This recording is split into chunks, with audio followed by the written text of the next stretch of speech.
everyone. Here we are back in Ireland again. Oh, Betty, it's a little drippy day, isn't it? Yeah, but that's all right. We're beginning to get used to it. Hey, there's your new house. It's very air conditioned, wasn't it? No, well, yeah, it is. But the reason we wanted to show that is because there are new houses or new homes that are being built all over Ireland, as we can see. And there's another one of those castles back there. But anyway, the reason for that is because the Irish economy has come up so much, and one reason for that is because that they're doing a lot of software for computers in Ireland, and they're exporting that to the United States, and so it has really brought the economy up, and so people are building new houses like crazy. Beautiful places. They are beautiful, and it amazes me because they could be here, anywhere, in California or the architecture. They have sort of copied really where nice. they came from, huh? You know what I like about, you see some of the typically What's what that word? What's that typically word? Irish architecture, but then others, like you say, that they stuff that you can see like right here. Yeah. But what impresses me so much is the cleanliness that you see in Ireland. I mean, you go along the roads, wherever you go, and you're not going to see a scrap of paper or anything else. The thing that we're going to see now, though, and what the reason we went down this particular road is because we're looking out at the peat bogs out here, and you can see, and they stretch for several miles on either side of the road, and they harvest this. And, of course, this is still used for burning in an awful lot of places. They peat and repeat on both sides, don't they? They road, did, right? For sure. I think that's, we've had this before when we were in Ireland, and this was such an astounding thing for us to know that this is how many years old? Centuries and centuries, right. Old, and probably it was at once time was considered a nuisance, but now it has become the household word. I mean, that's what they burned. Right, yeah, and most of the places that you see, they're still burning peat, and you don't need a big fireplace to do that. You need just a little area to put the little peat logs, and I say logs, they're about 12, 14 inches long, and probably about 4 or 5 inches around. Probably we've like seen our them presto logs of today. a little smaller than that, right? Yeah. The only thing with the peat, though, when you burn that, it does have a little bit of an odor to it. Yeah, but you get used to that. I wonder also what it might do for your breathing apparatus. Huh? I don't know. Maybe that's why you pray for a drafty house, so you've got good ventilation. Anyway, we have come now to Clonmacnoise. Clonmacnoise, of course, is a very interesting place. And when we pulled up here, we said, why is there so much in the way of security here? And I couldn't figure that out. There were a lot of people there on this day, and I believe this was a Sunday. And, of course, we're seeing some of the ruins here of Clonmacnoise. But I ran into a priest that was here. I didn't run into him. He was standing there. Not literally. No, not literally. Okay. So I'm going to ask him, Father, what in the world is, what's going on here today? I mean, why is there so much security? And why are these other tour buses coming? And, I don't know. Why? Father, what's going on today? Today is Pattern Day here in Clonmacnoise. The Feast of St. Kieran is celebrated on the 9th of September, but we always traditionally have had Pattern Day on the 3rd Sunday of September. So today is Pattern Day here at Clonmacnoise. It also marks the Silver Jubilee of the Pope's visit to Clonmacnoise in 1979, and the Pope himself walked these very grounds here in 1979. So we're expecting a large crowd. The Papal Nuncio will be here, the 2 archbishops, the Cardinal, retired Cardinal, and 16 other bishops will be present for concelebrated Mass at 3 o'clock. Choirs lasting, melodious around Kieran, if you should mention him, with the victorious tumult of great Clonmacnoise. Despite Kieran's premature death, the school founded by him became one of the most illustrious seats of learning in the Christian world, the centre of Irish art and literature. Alcuin of York, famed tutor of Charlemagne, is said to have studied enough here to be noted in the Anglo-Saxon chronicles as the best teacher among the Scots. Clonmacnoise profited by her position on the borders of Connacht and Royal Meath, securing support from both provinces. Here were compiled the extensive annals of Clonmacnoise and Tigernach, and the earliest known manuscript in the Irish language, Laur na Huire, the Book of the Dun Cow, recounting the legendary Táin Bó Cúailnge, the heroic epic of Cuchulainn and the war between Ulster and Connacht.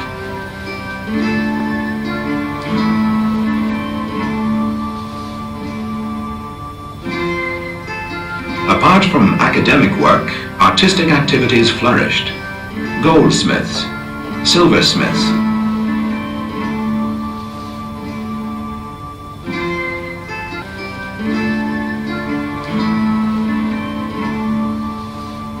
Now, the type of building we'll be showing you you'd get this type of building as well in places like Edinburgh in Scotland, Bath in England, Charleston, South Carolina, Philadelphia, all those places. We have a lot of lovely street squares and terraces here. And what Dublin is famous for is its variety of doors.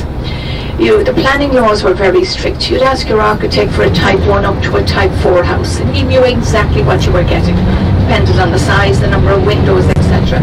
But you could pick your own doorway, and so it's those doors and the fan lights, the fan-shaped pieces of glass over the window, which if they're still, or over the door, sorry, if they're still there from the 18th century, are very highly decorated. So we'll show you those. Now that city, of course, grew up between the two canals. On either side of the river is a canal. On the north side is the Royal Canal. On the south side, the Grand Canal. And the Grand Canal is just ahead of us there at the next set of traffic lights. So once we cross over there, we should be into 18th century Dublin. But you're going to see a few modern buildings. And if you're wondering why they're, well, I'm afraid we had a few planning scandals here in the past. And we've all sorts of investigations going on trying to find out how people got permission to build modern buildings and knock down 18th century ones. Well, we've discovered there were a few backhanders passed around to planning officials and politicians.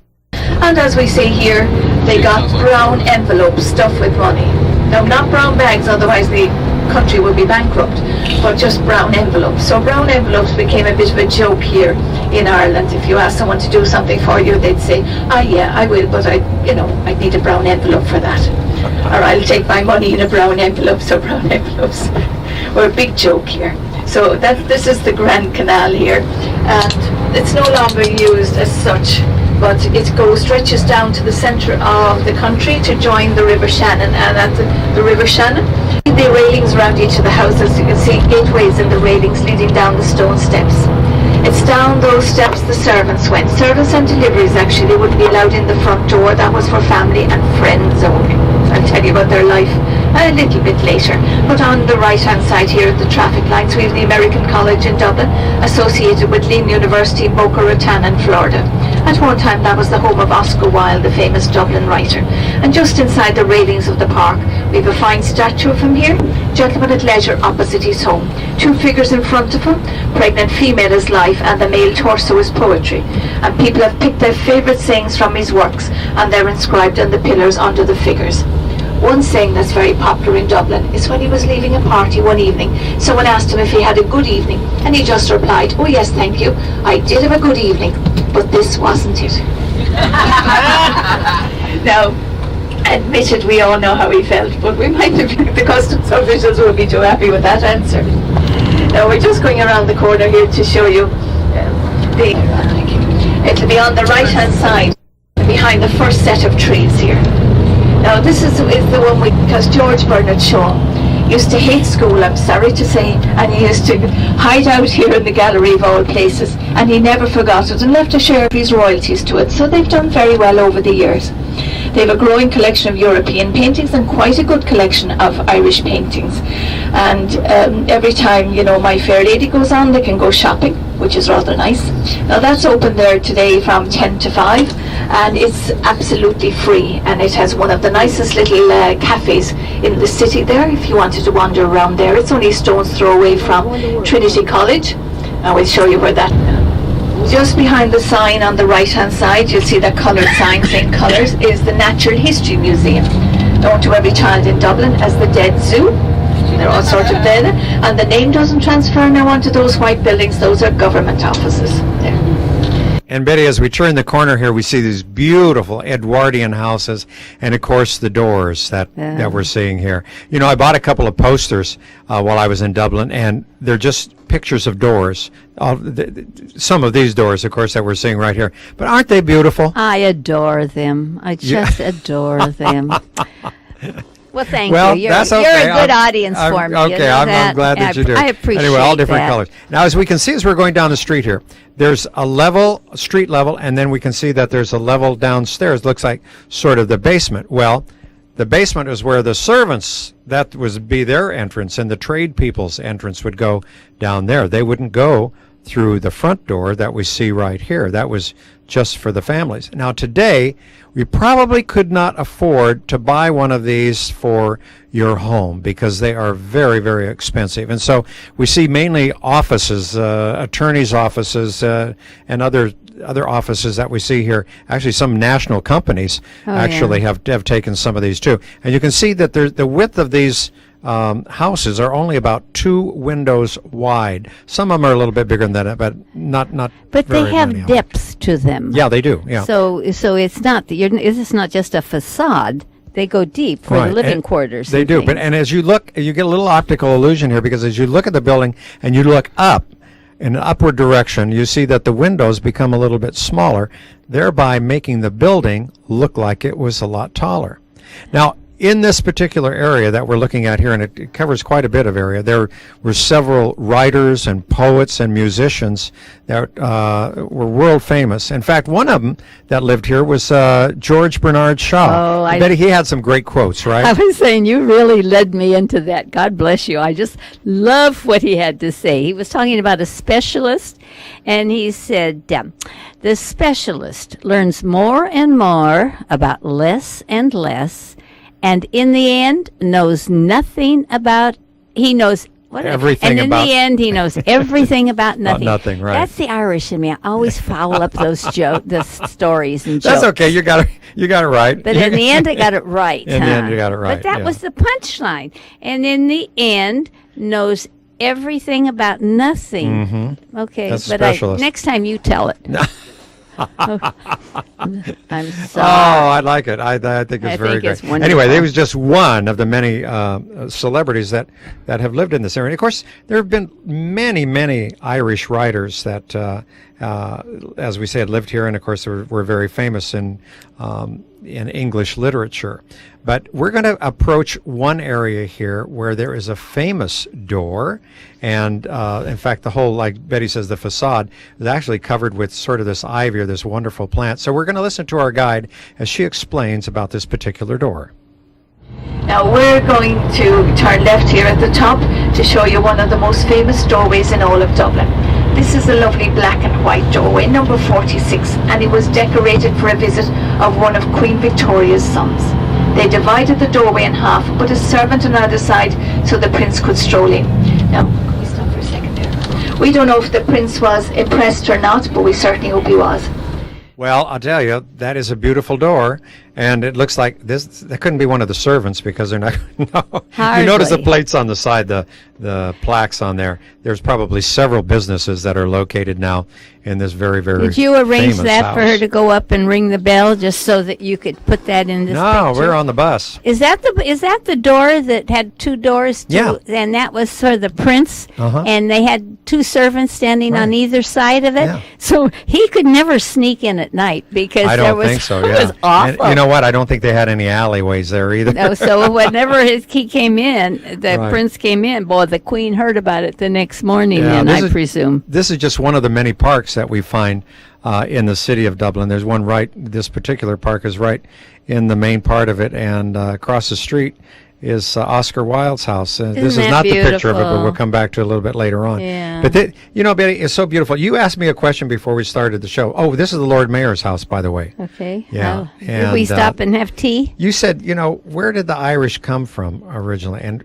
actually, in the year, around the year 10,000 BC, during the Middle Stone Age period, the people crossed on a land bridge from Scotland into Ireland.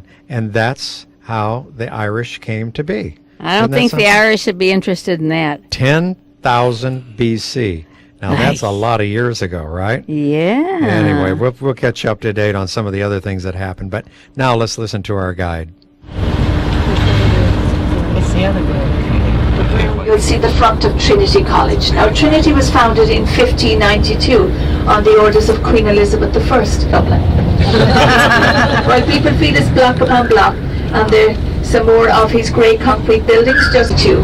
Unlike St. Patrick's, which we'll be visiting later, is founded in 1191. It's a Norman cathedral. Now just look here on the right hand side. We're going to turn right here under the archway, but just look on the right and you'll see one of the best 12th century doorways in the country. Oh, yeah. Certainly the best in the city there. That brown door with the decoration over it. The decoration is known as Hiberno Romanesque, Irish in the Romanesque style there. And that's the oldest part of the cathedral. They're under the Celtic cross. So now you've seen probably the most famous door in all of Dublin. I am impressed. Right. Well, you should. It goes back to 1191. Well, That's a long time ago, wonderful. you know? Yeah. I mean, that is still there. Isn't that marvelous? I am so impressed. I just love those kind of doors. You give just- me the one that we were looking at before with the red door and the You green like door those and the better, black huh? door. Yeah. Yeah, well, I don't blame you. I think yeah. they probably are. They're not quite as old, but they're a little more decorative I than think the so. ones I that think they have that more- you just saw. Okay, but anyway, you know where it is, so next time you go back, right? Y- In case you want to look at it again. Oh, I'm glad. Thank you for pointing that out to me. Now this is Cook Street. This is just outside the city walls. All the cooks and bakers were placed out here because the medieval city was made of wood and fire was always a great danger. So here's part of the city walls on the left and our last remaining gateway there. This is the River Gate, or St. Audience Gate. And if you look through the archway there, you'll see what are known as the 40 steps. Now that's how the imports, exports went in and out of the old medieval city there. Oh, Betty, this is a place where you're going to want to stop, I know, but we don't have time to. This is the oldest pub in Dublin. Now, wait just a minute. Yeah. What in the world made you say that would be someplace that I would want to stop? Because I know you that you're- enjoy them just as much as I But do. I know that you're probably very hungry, and I know that you love pub grub. It's the Oh. best place to buy That's your lunch, right? And you have a beer with it, but you know. Sure. And that was not just me. Oh, of course not. Oh, of course. No, I just thought that you were probably hungry and want to stop there. Oh, but I'm sure you we did. bypassed that one. Yeah, Went to another yeah. one. So. Okay, that's all right. It's all But right. they are fun. I really do enjoy going do into too. the pubs. I love the atmosphere. I love the friendliness of the people. They're not like our bars here. That are more formalized and things, but this is everybody's just kind of your friend, and it's just You do because I mean you're not a stranger if you go No. into pub. And even if you go in by yourself, there'll be somebody there that will start up a conversation with you right away, and it's just very nice. They're just very very enjoyable. well, we do eat at most of our lunches are Right. eaten in the Yeah, pubs. but pub grub is very good. Inexpensive, good, and good companionship. Right, for sure. We're going along the river right now, and we can see the tide is out because this actually runs into the sea, the river here. But there's some beautiful new bridges here that have been built. And now we're in the park. This is Phoenix Park. This is a gorgeous, gorgeous, huge area. It's a beautiful park. And there are monuments here, and there's the entrance also to the American Ambassador's home. And the next thing that we're going to see is the monument to when the Holy Father visited That was Ireland. impressive. I remember when beautiful. we were there too. Was it about 8 years ago, 7 About years, 10 years something, ago, 10 yeah. years ago?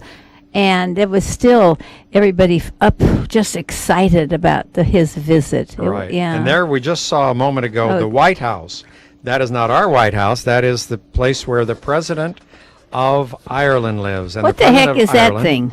Pardon me? What the heck is that thing? Oh, that's just a new monument down on O'Connell Street. that's Ugly. all. It looked like a Don't smoke. say that. Don't say it that. looked The like Irish a are gonna get mad at you. smokestack on a I want on to talk a about the cruise president. ship. Because the president is a woman. This is the second woman president they've had. And you know her name. Sure, I just gave it. Mary McAleese. That's her name. Oh. That's right. Oh, okay. I'm sorry. she's I guess I was talking to you personally before. I guess so. huh? Right. I guess Anyway, about her. she's a very learned woman. She was great. I mean, and she's one of 8 children. And so that says something for her right then and there to be one of 8 children. Hmm? And she has a very good education. Yeah. She also was on radio and television. She was a sportscaster there, not sportscaster, but a commentator for the news. Yeah. Hey Betty, we've got to move on now because Okay. now we have gotten all of a sudden to St. Patrick's Cathedral. and our people are getting off the bus. It's a very windy day, of course, as we can see here in Dublin, as it sometimes is. And St. Patrick's Cathedral is the national cathedral. It is an Anglican church. Of course, at one time it was a Roman Catholic church, but today it is a Anglican church. And as we can see on the outside, there's a lot of little carvings that are here. Inside, it's very, very busy. They have a gift shop that's right inside. But Jonathan Swift, who was the rector of the cathedral at one time, is buried here on this spot. And his close friend, Esther Johnson, who is also known as Stella, is buried very close by here on the floor. The floors are very beautiful, by the way, as are the windows in the church. Yeah, and I love the architecture. What do you call that, Marv? Is that... it's Gothic. Gothic, Yeah, on the because of it inside going it up is, in yeah. curves like that makes it Gothic. But the architecture of the churches in Europe are so outstanding. Now we have a lovely church in Sanger, where I'm from. Yeah. But it's very plain. Just it's not. Well, you'd never mistake it for a cathedral. Let's put it that way. That's the whole thing. Oh, listen, this is a stone, Betty.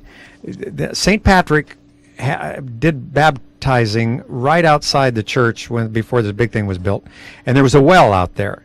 And they erected a stone. It was a Celtic cross, and so that's where he baptized it. But they brought the stone finally inside. You see, it is a Celtic cross, and they brought that inside because so many things, of course, are deteriorating. And if you don't protect them, it's something else. But what you were saying about the churches is right. You couldn't duplicate today the churches that you see, in Europe. I mean, the cost would just be too much. And so I would imagine that's why some of the churches, like your parish church over in Sanger, has a more modern design. It's just beautiful in its own way, but it's not cathedralish. Right, yeah. Well, I made that up, that word. Cathedralish? I don't think that's a pretty good one. Ish. Anyway, there's a plaque right here that talks about Jonathan Swift and also about Stella or Hester. And, when she died, she must have had a few bucks because she bequeathed £1,000, and that was a lot of money in those days, to support a chaplain at the hospital in the city. And that was a great thing. And here she evidently was a very, very great lady. Beautiful lady as well. She was. I see where she dyed, D-Y-E-D. Yeah. So she dyed her hair then, too, in those days, huh? That's Old English. Old English. Old English, right. Okay. Yeah, and she's sometimes some very of the Old patrician. English is a little bit difficult to read. Anyway, we're going to tour a little bit more and find out some more about the cathedral. Now, of course, it's the president who sits in the seat below the bed. And again, you'll see everywhere the presidential seal, the blue and the harp. Now, everybody in Ireland uses the harp. Even you'll see them on the Guinness lorries, but they all have to face them the opposite way to the national symbol. The only control over it here. Now, this area really comes into its own in times like, when we have the services of remembrance in November. We don't have it, at Catholic Cathedral here, and this is the largest Christian church. Our ecumenical services like the services of remembrance in November. Well, it was a great visit to St. Patrick's, and I enjoy coming to this church every time that we've been here. It seems that we learn a little bit more every time that we visit it, and it is quite beautiful, and you can spend a lot of time here if you would like to. I love the windows here too. Betty, yeah, well, don't you think see, it's you're beautiful? very good at that. You have a wonderful memory. I remember it for the time, and I do get some recollection as we go back. But I'm always asking you, Marv, what is that? Marv, were we there? All these sort of questions. We were I there, ask for you. sure. When we have the pictures afterwards coming back from a trip, you have to place me where. Well, a lot of times. We visit an awful lot of places when we go on our trips, and so it can, some of it can run together, and especially we've been doing this for about 18 years, so Isn't some of that it really does run together, doesn't it? Isn't that amazing? Look at these. I thought these were great. These are little helmets. Now, this is where the choir sits, and Betty says, I think that's where the knights sit. Yeah. But they look like it, Well, don't they are. I think that's what she said. Yeah, but that's where the choir afterwards. is going to sing. Yeah, but that's just honoring. Okay, all right. The church choir. It's honoring the knights. Yeah, Well, I don't guess they it's sing at night? Probably. Well, there you go. Okay, there you are. This is a beautiful ambo. I guess they still call this, or did call it an ambo in those days. I'm not quite sure. Or the place where the preacher preaches from. One of the places. And here you see the Knights of the most illustrious order of St. Patrick. And I wonder what you have to do to become a knight, besides sing in the church at night. Oh, I think probably have a little money too. Probably, huh? Yeah. Donate a little bit to the church. So. I would think so. Anyway, some of the writings here of beautiful, isn't it? I love the script they do that. It really is nice. And they have things so well displayed now. And look, here you can see part of the communion set. That's beautiful silver, isn't it, Betty? I'm surprised it's silver. Why? Well, I think it should be gold. These are precious Maybe things, they couldn't afford gold, but could afford silver. I don't know. Yes, I don't know. They could have replaced the flags, too. No, those. I don't mean that disrespectfully. Those flags have been there for centuries, I think, and so, of course, eventually they absolutely wear out. But we can see that this beautiful staircase that you can see, which curves and goes up in the organ. Unfortunately, they weren't playing the organ the day that we were there. However, we were there one time before when they played the organ, and it is really a magnificent instrument. Has Bish ever been there to play? I really don't know. We have. Okay, here's something that you like. This is the door of reconciliation. Now, then it's not confession. It's not confession. No. No. There were two great Irish families, as it says right here, and they were feuding, and they decided to make up, but they didn't trust one another. And so through the closed door, one of them pleaded with the other one to accept a truce.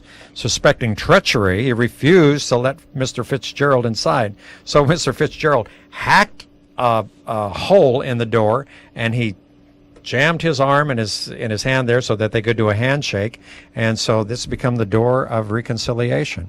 That was new. I didn't see that there before. Yeah, and I love There's that. The door. To me, this is nice? Just this really a neat idea too. I mean, the cleverness to really. I wish we could achieve peace that easily. Wouldn't that be don't nice? you? Right. That would be very nice.